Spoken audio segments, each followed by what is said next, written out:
It's filming. It's filming. Oh, is it? Yeah, it's been filming. Hi, everybody. Hey. Oh, what? Are we actually filming? Yeah. Oh, wait, that's it. Wait, all of that, your face. Oh my god. Oh my god. Hey everyone, my name is Damilola, Adejonwo, and I am back. I can't say my whole name, but you guys know my name anyways. But I'm back with a new video. We're doing a new mukbang, and in this mukbang, we're going to be talking about being black and having our business, the struggles we go through, the challenges, how to run one, and basically the being black and having a business entirely. I'm going to introduce everybody because I know I've got some very beautiful faces, some that you might know, some that you may not know. We're going to start with my beautiful lady over here. So my name is Abby, and I'm the owner of Be Inspired Company and the Beauty Station. Hi, my name's Edith Williams, and I'm a makeup artist. I specialise in weddings, and I own Beauty and Beyond Studios, which is like a studio that does everything under the beauty spectrum. Everything, honey. Everything. Okay. You don't know? We're beauty and beyond. Period. And beyond. Okay. And obviously, you guys know me. I'm Dami. Basically, I just do social media, YouTube, and all that stuff, influencer, etc. You better tell them, honey. Hey guys, I'm Charlene McCarthy-Krabby. I am the head designer and CEO of MSC Line, as well as MSC Kitchens. So I do MSC Line is a clothing line, and then we have MSC Kitchens as like a catering brand that I recently started. Yeah. Hi, I'm Lizzy Mafrika. I am the owner of Mafrika. Mafrika is actually my brand which I started on selling food. Owns 2 restaurants as well as doing catering, event planning. I have a clothing line coming out. I'm pretty much into production too, so I'm kind of all-rounded. I'm just an entrepreneur. But yeah, we're just trying to build a brand. We just want to take over the world. Yes. Before we get juicy and start talking about everything in the video, we've got amazing food here by Chef It Up by T. I don't know if you guys can see. I'm probably going to show you some close shots later. I have been very lucky, guys, to have eaten her food before. It's scrumptious. Okay, you guys know you're about it. Odum. You know you're about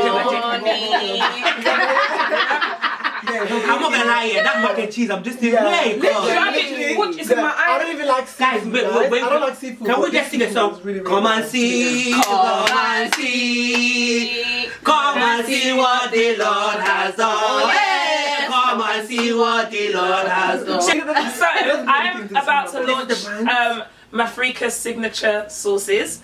This is my pili pili sauce. And it's going to be on sale from the 13th of July. So guys, we're testing it, guys. Yeah, so we're going to try it. It's a hot pepper sauce. So if you want to add spice, like just extra flavour to your dishes, you just sprinkle a bit on and it's very so definitely, it can be eaten with the seafood that we've got here as well. Yeah. So this is like literally everything we could just have the face. It's amazing, this one for us to take home, babe. Yeah, that's hey, come and see. Oh yeah, cheers! Alright guys, I'm hungry. Let's just dig into the food. Okay, let's eat. Long time. It's really, really good though. Yeah, 2017. Yeah. I know it's not good there, we'll stop right next, but... Wow, this is good. How do you eat? Being crab. After gassing her up. Chef It Up. How did you guys start doing your business? Like, how did that all start along? Like, what inspired you guys to actually go ahead and say, okay, you know what, I want to be an entrepreneur. I want to actually go ahead and start like... I want to hear from you guys first and I'll know. Okay, I'm going to start. I'm going to start. So, after working years in retail, you get to that stage where you just get fed up. You get frustrated.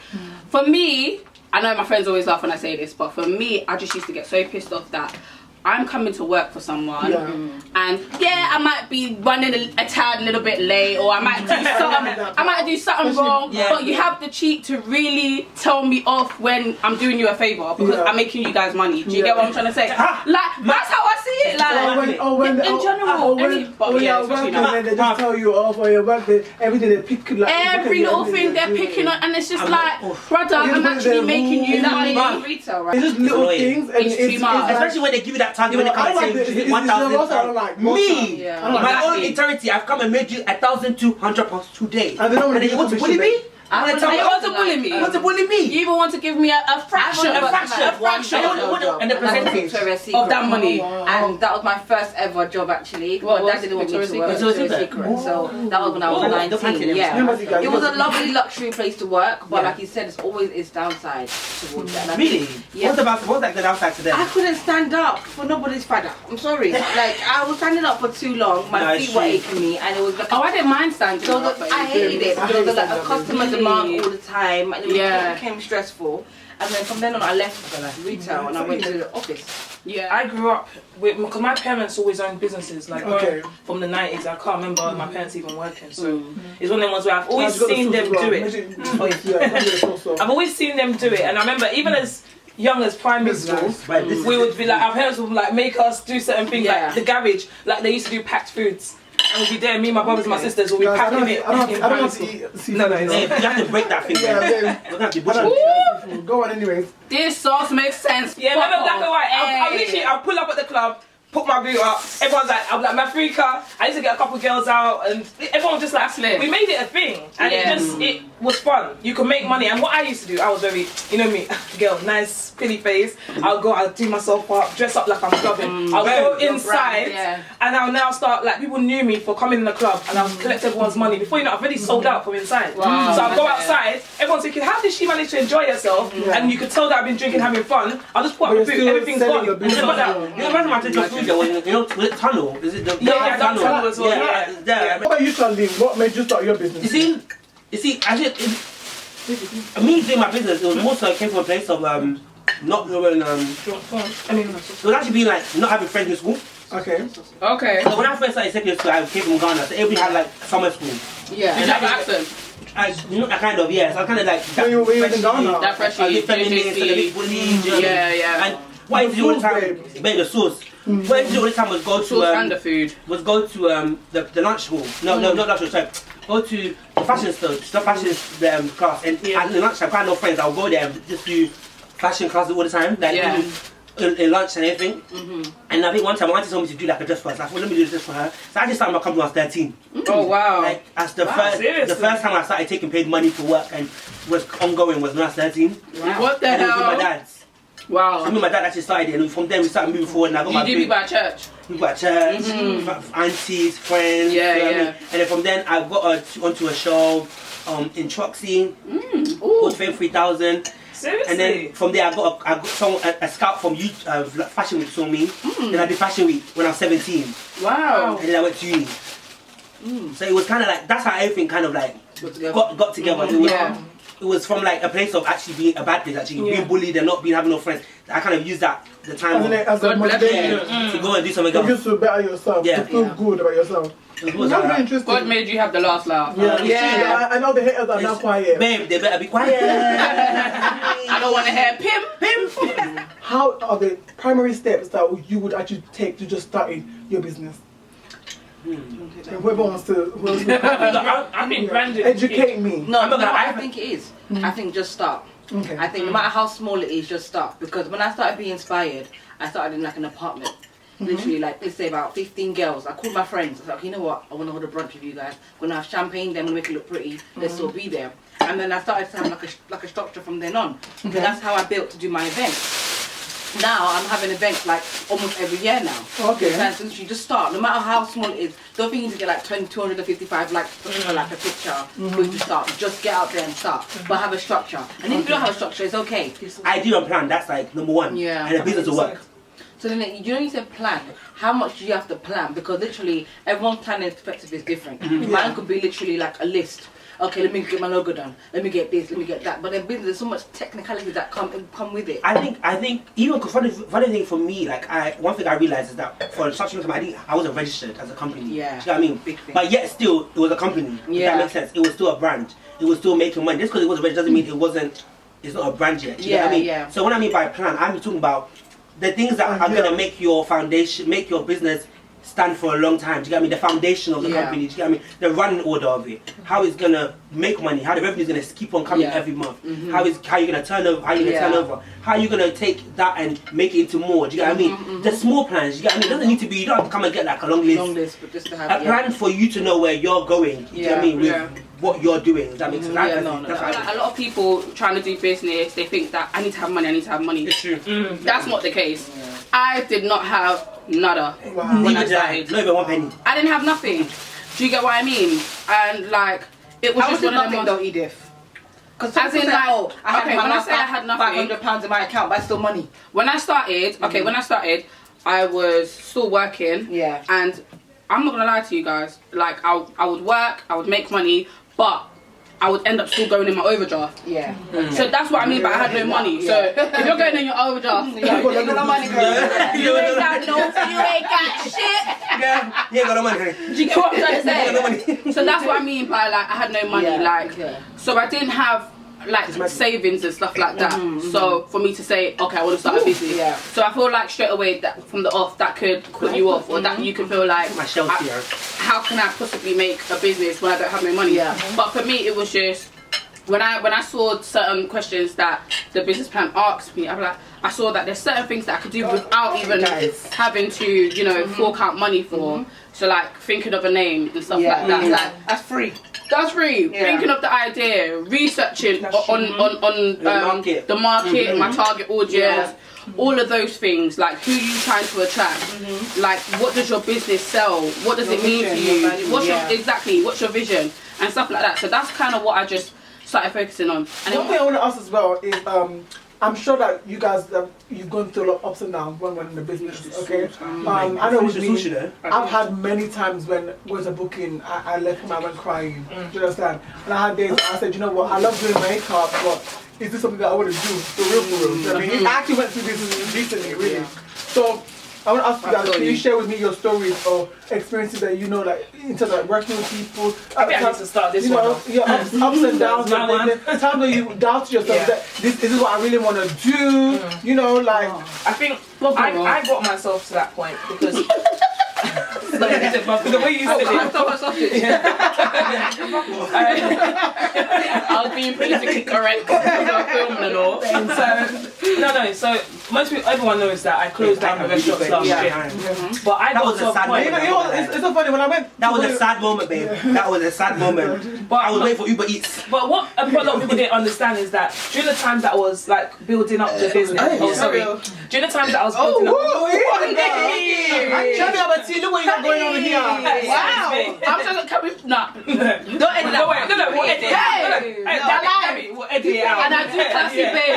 Hey.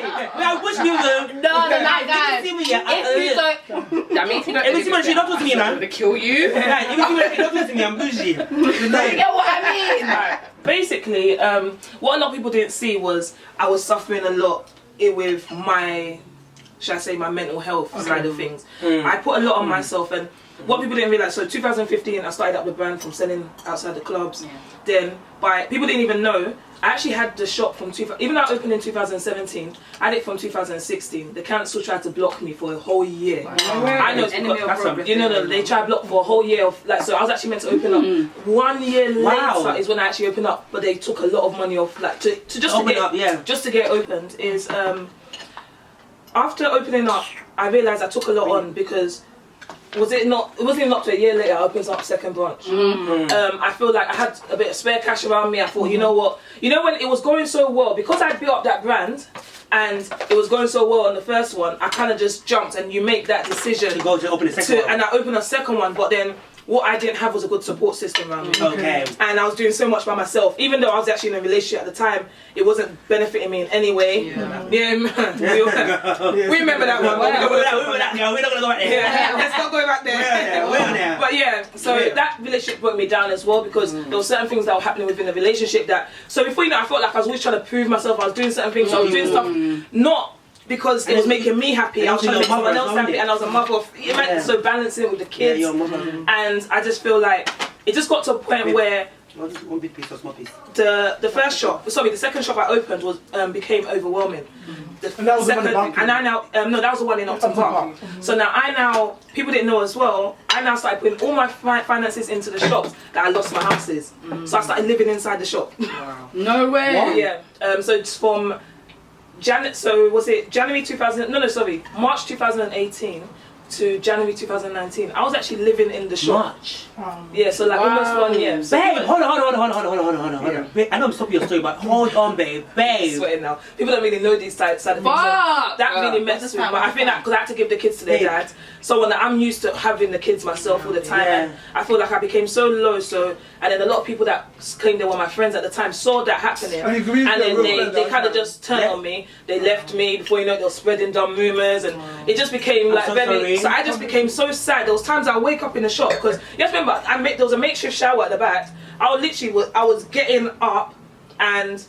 So I was in there all the time. People didn't know. People were thinking I'm coming in. I always saw you in the shop. So anyway. I was there all the time. My health, like I just felt like the mental wasn't I was myself. I was just by myself. I was my own friend. I was my own everything, and I just started to lose myself. And there was times when I would sit there in darkness after closing up, and I just realised it got to a point where I just didn't feel happy. So obviously I now got to a point where I started staying with my parents that January 2019, but. For a couple months, I just realised I just wasn't happy. Yeah. You know when you've lost so much of yourself? Yeah. And I realised I couldn't even make money anymore. Yeah, wow. The shops weren't making money because I didn't have the energy to even promote it. So yeah, now got to one day in July, there was a lot going on as well, like personal stuff. Yeah. And I just looked around the shop and I just said, I said, God, I just don't want it anymore. And I literally just took my signs down. And I left and I went outside London. That's how you know what's so funny is that I love that you said that because a lot of people won't even know. Especially as people looking from things at the outside. Yeah. We just see closed down. Yeah. And people are so quick to judge a book by its cover. Yeah. Especially in our community, babe. That's the one thing I was going to say is that I must be honest when it comes to our community. I heard it all. Like, even when I was out in Leicester, I was hearing things that apparently this happened, the shop got taken off me, and all, I was just hearing all these stories. And imagine like, I'm like, where was I when this happened? But I just closed down, but it's because I didn't tell anyone. I got to a point where I barely have any friends. I don't even talk to anyone. So it's like because I didn't tell anyone. Everyone just assumed, something must have went wrong for me to leave that way. But because no one knew what was really going on with me, and I realised it was taken away from me being a mother too. I'm someone that was always a hands-on mum, and I'm realising that I'm focusing on the business more. I didn't want it. I wanted it to balance out with mothering. So I didn't actually leave. From the moment I left, I was always plotting my return. I just said I need to take a break because if I don't take that break, I'm gonna break down fully. And they always say health is wealth. So then I just closed and I said, you know what, when I come back, I'm gonna come back stronger. And the sources and come back. It's pretty hard losing it, but the good thing is knowing how to spin back around and start all over again. So I'm going to bring this story to your point now. Like, what's one of the most challenging points in having a business? Like, what was really challenging for you? I think it was working with people, because you have to people come from different backgrounds, different stories, different understanding, different perspectives, and I think it's trying to get people to understand where you're coming from, where I'm coming from, our vision. Like, if you don't share the same vision, it doesn't, like, sometimes it doesn't work. And I think that's where Be Inspired fell back, where we didn't share the same vision, and even though we had the same end goal, but the journey wasn't aligned. And that's where it kind of started to fall back, which is why I'm trying to bring it back up again, but that's where I believe that was an issue in businesses. I think working with people in general is hard. It's hard. Do you know what I mean? Because people got different personalities, people got different backgrounds, different beliefs, people can clash. Do you know what I mean? So it's very hard working with people. I think that can also be a turnaround in your business. And I know, Edith, you've experienced something like that before, working with people. How was that? Is that something that brought you down? Like, how do you feel when it comes to something like that? Yeah, working with people, do you know what? I'm such a bubbly character. Like, I get on well with everyone. Like, there's no one that can meet me that won't say to you that I'm a good time person. Do you get what I mean? Like, I would rather be a lover than a fighter. And that's how I operate with business as well. But for me, it's like, it's very disheartening when you're like that, and then some people kind of abuse that and take it as a weakness. And it's like, I ain't no weak bitch, motherfuckers. I ain't no weak bitch, motherfuckers. I'm just being nice. Drag you, honey. Honey. But do you know what it is? It's like, at the end of the day, in this life you have to adapt. And I'm a very adaptable person. And I feel like sometimes when you interact with people that don't know how to adapt, that's when it kind of gets a bit all confusing and all long and stuff like that. Miscommunications, exactly. I remember when I was even trying to get the studio, like, even just the landlords that I was dealing with, like, they just looked at me as this young black girl. Do you get what I mean? Like, they probably thought I didn't have no money, I didn't have this, like, I'm not serious. Do you get what I mean? And I felt like they tried. There was one person particularly, and he was Asian, just had to point that out, like, that made it very, very hard for me. And it was just like, I'm trying to let these guys know that I'm a young person who's just trying to make it out here. Give me a break. But he was just making it hard. So like it took me so long to even try and get that studio because yeah, like he made it really hard. Like certain things, like he wouldn't give me appropriate time. Do you think that has something to do with your race?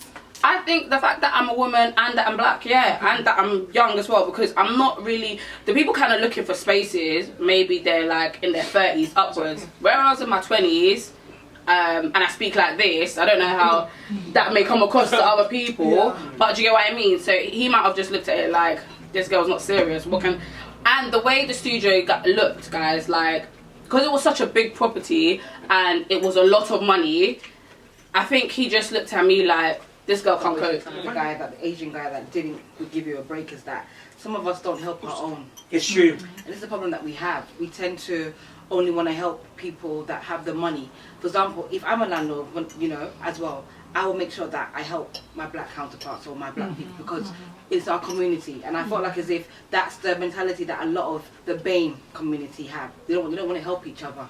Yeah. You understand? Which is why it sets you back. So then you become more discouraged in wanting to do it. Because imagine if you said, you know what, you don't believe in me, so why should I do it? Guys, I had to kick up a fuss at the office. In fact, I had to turn so ghetto. I had to. No, because you know when someone's just violating and you've just been keeping it calm. Yeah. Like, I had to go so ghetto. And thank God, that day when I went ghetto, the actual owner was in the office. So, basically, cut a long story short, the guy that I was dealing with went into the back. Then somebody gave him instructions to be like, forget it, because we was going back and forth so much, saying we don't want to give her the space no more. So that's when I said, no, the person in the back who told you to not give me this place, let me see them. And I was walking all the way to the back, and I wasn't even allowed there. You know when you're not allowed to. Yeah, you know you're not allowed to. I'm trespassing, but I was just like, no, let me see who he is, because the same energy he gave you, like, give it to me now. Yeah, it allowed him to come out, and then he was speaking to me, and he said, oh, what's going on? And I explained everything. I explained how they made it so difficult, and that I've been in a situation where I've tried to get a studio before, it didn't go well. You know, I didn't know the ins and outs. So this time I'm actually asking questions, and I feel like I'm being penalised for asking questions that I want to know before jumping into something. You know, that's within your right. That's within my right. We always have to fight. We've been fighting since 19 Jubilee. And I didn't want to show myself. We always have to But honestly, but we don't want to fight. But we don't want to fight. I know. But we have to fight because yeah, they don't make it any other option for us not to. Yeah, it's not so frustrated. Noise until they start to listen. And then when we fight, they don't listen. You get labelled as the aggressive black. Well, you know what? Business if that's the one, I'm aggressive. Oh, they're angry. Because at the end of the day, you know, a lot of people don't realise it, that as black people who are actually going into business, and black people in general, we start off lower. Do you know what I mean? Yeah. Even if you guys didn't know, listen. Even your credit score, is actually lower than the average white person. When you initially, how it started, when you're 18, and black people were lower. We start off lower than actual white people. Why? It's because of our area. It's because of where you're upbringing, where you're from, who you are. Because of my name. Basically, they can look for anything. The thing is, you're born. You know you're left it says black, right? I didn't even know that. But you can Google it. Go and Google it. Actually, your credit score starts off a little bit lower than an average white person, an average white household.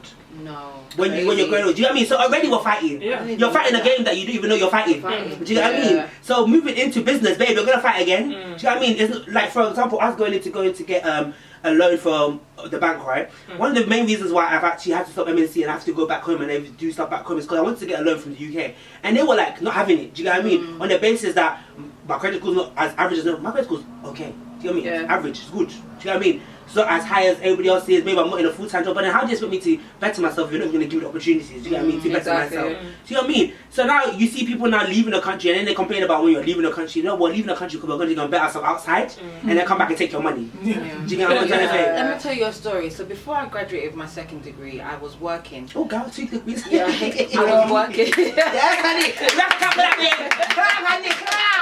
Yes, honey. I was working. Black and I was excellence. trying to get my way back up. So I applied for this role that I was actually contracting him. I applied for the role and everything, and then so I'm a black woman, yeah. So I applied for the role. I have all the experience and everything, all the qualities. Then they didn't shortlist me, and I'm not like, oh, okay, but I'm doing the role. but you didn't even give me the chance to Oh, interview. so you're doing doing this the role. NHS? No, this was actually a university. Because my sister's doing the same thing. I don't want to say the NHS. name because they might, go viral. Literally. Yeah. So I was doing the role, and they didn't shortlist me, and I was speaking to my manager, and she opposite me, like laughing at me. She's a white woman, by the way, laughing at me, and she's fine or whatever. So then I now saw the candidates that were coming in. I was seeing a white people. I was seeing Abigail. I was seeing Charlotte coming in. Didn't have no experience compared to me, but they got shortlisted. And the desirables for the job role was that they have to be qualified, have to have 4 years experience, whatever, in the role, which I had, but they didn't have. So then I was thinking, but why is it that I didn't get shortlisted, but then they got shortlisted? Eventually, they hired the white lady or the white girl, whatever. I cried, and I cried because I wanted this role for me to step up for the next stage. And I cried, and I thought to myself that I want to have an FOI, as a freedom of information, which everybody has right to get. Yeah. And this is the issue that a lot of us don't know. Black people, we don't know our rights. We don't know what we're entitled to. You have to know what you're entitled to. Yeah. And I wanted to have an FOI, sorry. And they just didn't give it to me. They're like, oh yeah, we're gonna message somebody, Till now, I've not got that FOI. They didn't want to give it to me. There wasn't a reason. There wasn't a reason. And I cried. I called my mum. I said, Mum, like, I didn't know that I've gonna experiences as a black woman that I have to work 10 times as hard. Yeah. And that's the truth. And I left there and not just funny, do you know what she made me do? She made me welcome the candidates in that I didn't get shortlisted for. Imagine. So I had to welcome them and show them That's just because I'm only good enough to be a doorman, right? Yes, I'm not good enough to do the job. You get, But you actually do the job, right? I'm You doing do the job. I'm doing it perfectly fine.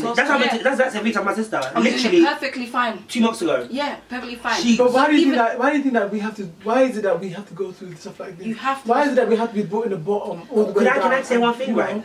The reason why is because this is not our country. Everybody not forget yourself. It's true. The truth of the matter is, this is not our country. Even if I was born here, We've come here and we've got the rights here. But technically speaking, What is being who born are here? you?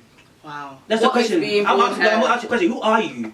That's a question to you. I'm a bit They Ojo. listen. They can't wait. What did he say? You know when Ojo. And what's the last bit? Ojo. Is that English name? It's not Smith. No, this is not our country. Yeah. You know when they Charlene. ask you to put your ethnicity on the thing, they actually want you. I'm surprised they didn't even make Isn't that it funny? question compulsory. I love that. Yeah. Because a lot of times, it's specified. You must say, "Are you black African? Are you African? yeah. They Are you can't Asian?" wait. They'll be like, so I'll say like, oh, I'm black British, black British African, and then black British mix. Black British, black African. They have the ones in between now. They can't wait. They want to I know. agree with what you The said. truth of the matter is, we are In here, terms of- we live here. Like, that's we're why I born stand here, up that chatting. but this is not Let's our do more country. for Africa. Do you know what I Because mean? we do a lot for That's here. true. But a let's country not that's lie. really- Even you go to Africa, Steph, are we helping ourselves? Yeah, I was just about No, to No, say but that. but you have to remember, we have to come out of that mentality. Because, No, Lizzy, but the fact is that because you have to see it the needs to political start stance now. somewhere. I like this. No, even We are the next generation. We're the next generation of politicians. We're the next generation of leaders. Let's not You know lie. what? Man, that's You know the older easy. generation messing it up. I'm just trying to say that if everyone has that mentality that we can, I'm not saying it's gonna happen overnight. It could be 50 years from now. Yeah. But if It's a we work don't in start, progress. I look at that. For example, I don't want to come back to my brand, but No.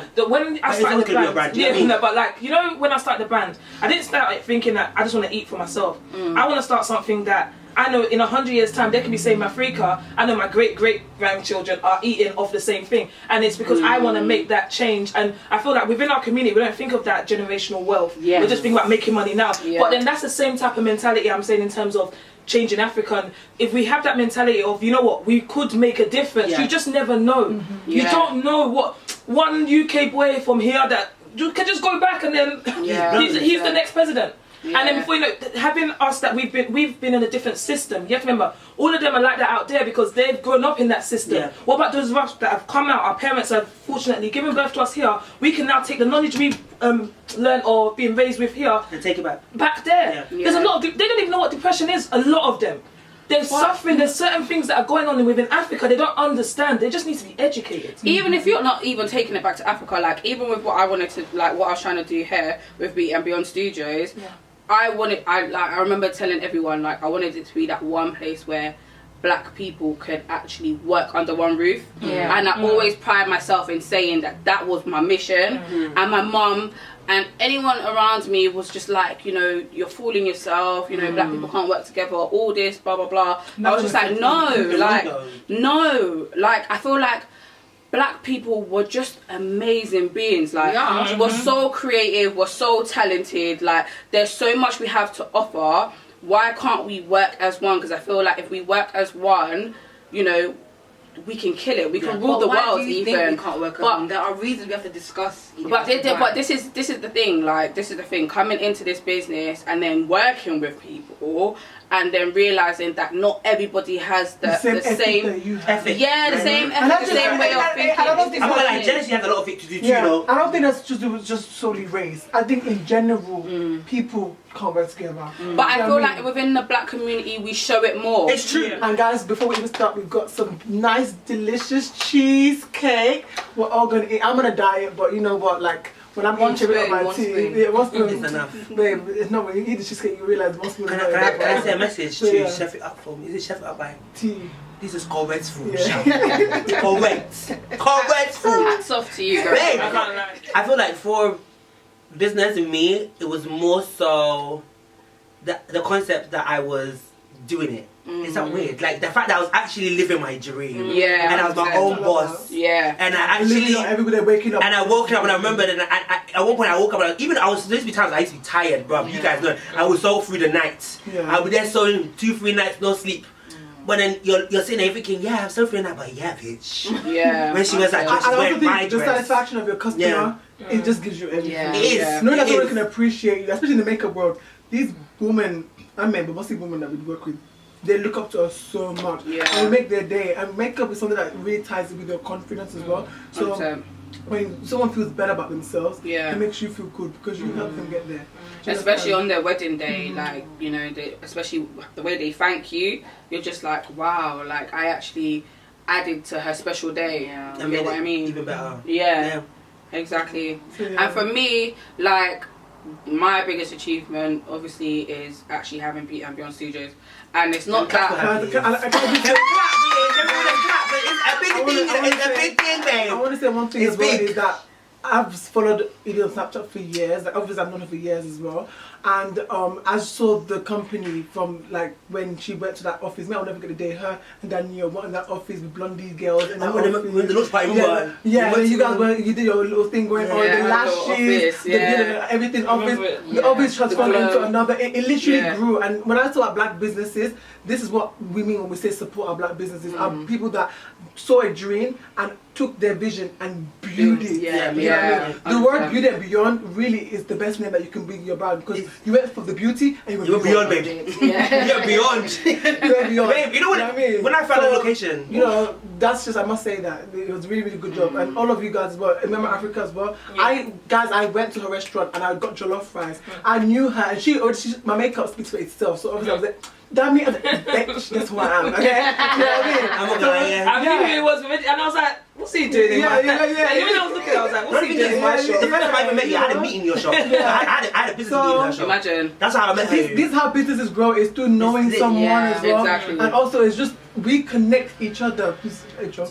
We connect each other. Do you know what I mean? And that's why we have got to continue to support one another because times like this when if you go beyond, you won't be on anyways, I'm gonna be looking at you, I wanna look at you and be like, this is you that I know that I saw in the beginning. And that's the most beautiful thing about being a business, see is someone seeing grow. the growth. The growth is Yeah. a beautiful thing and the growth really leaks. Do you know Yeah. what I mean? Yeah. The growth is a beautiful thing. It's a beautiful thing. I think for me personally, I would say my biggest achievement is surviving. You know, like sometimes I look back, I sit down and I deep everything I've been through. Like that from 2015 till now, and I'm like, wow, thank you. I feel like what gives me the most joy, just knowing that, you know what, I didn't give up. Yeah. Like I've made so many mistakes. Like there's so many, like when I look back now I'm like, you know what, I could have done this, I could have done that. And I feel like those lessons are what I'm mainly grateful for because now I can take them on and just say, you know what, this is how I'll move because when I done it like that, Yeah. well, like when I done it back then, this is what I will always. You can't take away experience. Yeah. Like you can't, Yeah. like you can't make up experience. Sorry. Yeah. Like experience, like you know, I say there's textbooks and there's experience. Like you can study until you get on in the field that you want to be in. There's only so much you can know, like from a book. Like experience is key, and I feel like that's something I'm really grateful for, just surviving and knowing that I'm still here and I never gave up and I still pushed and said, yeah. Well guys, thank you so much. That was the mukbang video that we did. I want to thank you guys all for being on our mukbang today. We ate some good food, some good seafood. Yes, we thank you so did. much, Chef It Up by T. Guys, please check out, please check out. My English is getting bad now. But please check out Chef It Up is a food. That cheesecake is just the cheesecake. Put you on a diet. Babe, I can't. I think You're on a diet, babe. Don't you see that one killed me? Grab the last piece. Guys, if you want to eat good, you know where to go. Check out Tea. All the information will be down below. I'm going to also put everyone's Instagrams, their social media all down below. Obviously, Charlene's YouTube. If any of the good social media, everything's going to be down below for you guys to check out. And guys, if you guys enjoyed this, let's do more. Like, there'll probably be more mukbang. And also, Charlene, I want you also to talk about the last one that you did as well. Obviously, that one went just shut down. There won't be any part 2 for that. You can speak on that one. There will be no part 2, honey, but you guys watch out my channel for the tea. The tea. Okay, so that one played out crazily, but anyways, Charlene will be the one to handle all of that one, okay? That's none of my business, honey. Okay? I'm only here to just, you know, do my thing and go, okay? But thank you guys so much for watching. Subscribe, and we'll see you guys in my next video. Bye! Bye.